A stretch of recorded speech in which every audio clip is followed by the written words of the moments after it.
नमस्ते, आदाब, सत श्री अकाल, हेलो। आज हम फिर आए हैं आपके पास एक बहुत ही अमेजिंग महापुरुष की कहानी लेकर। महापुरुष की कहानी हम पहले भी शेयर कर चुके हैं इससे पहले, जिनका कि नाम था बाबा महाहरनाम सिंह जी।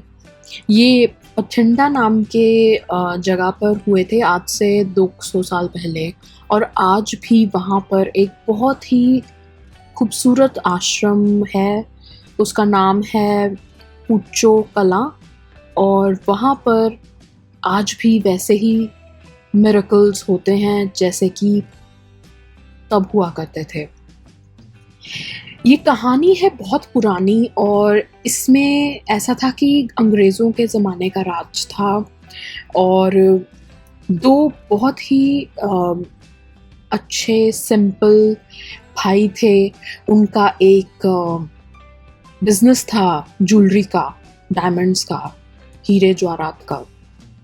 तो क्या होता है कि एक बार एक अंग्रेज़ ऑफिसर और उसकी पत्नी उनके दुकान पर आते हैं, और पत्नी जो होती है वो काफ़ी, जैसे औरतों की आदत होती है, वो बहुत देख चाक के लेती हैं। तो वो कुछ ज़्यादा ही देख चाक कर ले रही थी, और कुछ इस तरह से हुआ कि जो डायमंड था वो, मतलब उसको जैसे कुछ पसंद नहीं आ रहा था, और उसने बहुत सारे बॉक्सेस खुलवाए और पसंद नहीं आया। तो जो छोटा भाई था वो थोड़ा इरिटेट हो गया कि ये औरत आई है, माना कि अंग्रेज़ है, लेकिन मतलब बदतमीज़ी से सामान देख रही है, बदतमीज़ी से ज्वेलरी देख रही है, और एंड में उसने हीरा उठा के यूं फेंक के मारा। जब कि इसने बोला, जो ज्वेलर था छोटा भाई, कि अगर आपको पसंद, अगर आपको नहीं लेना तो देख लीजिए। जस्ट थोड़ा सा ही बोला और वो एकदम से, मतलब जैसे ब्लास्ट हो गया। तो इसी बात पर ये हुआ कि उसने और भी ज्वेलरी उठा के इधर उधर फेंक दी, तो थोड़ा एक भगदड़ सी मच गई।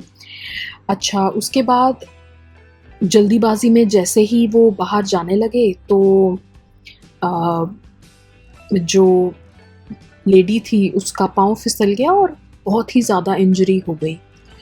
और इंजरी के बाद उन दोनों भाइयों पर केस किया जाता है, और दोनों भाई यही सोचते हैं कि अब क्या होगा, ये कैसे होगा उनके साथ। तो दोनों भाई बाबा महाहरनाम सिंह जी के दर पे जाते हैं।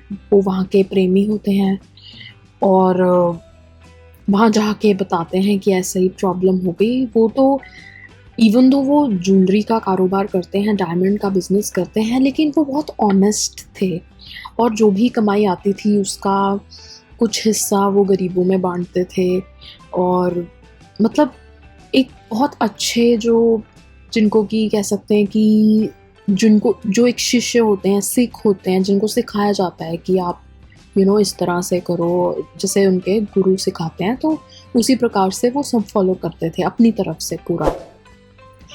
तो बाबा महाराम सिंह जी उनको कुछ इंस्ट्रक्शंस देते हैं, कुछ साधना बताते हैं, तो वो उसी पे लग जाते हैं, और इसी तरह से वो प्लस उन पे जो कार्मिक आता है वो सहन करते हुए जा रहे होते हैं। तो ऐसा होता है कि जब सुनवाई की डेट आती है, बाबा महाहरनाम सिंह जी जज के सपने में आते हैं कि तुम दो निर्दोषों को सज़ा दोगे, और वो बहुत ही पाक बंदे हैं, बहुत ही पावरफुल बंदे हैं, उनको सज़ा मत देना।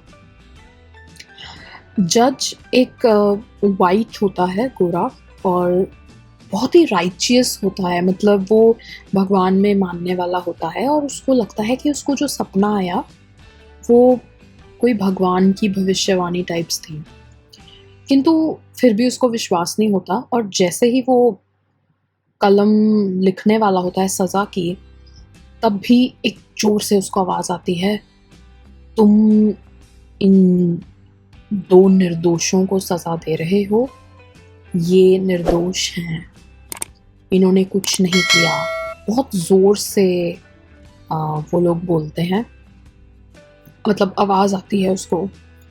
इमीडिएटली वो दोबारा से केस का वो करवाता है और पता चलता है कि गलती तो अंग्रेज़ लेडी की थी, वो गिर गई थी। उन्होंने कुछ धक्का नहीं मारा था, उन्होंने कुछ नहीं किया था।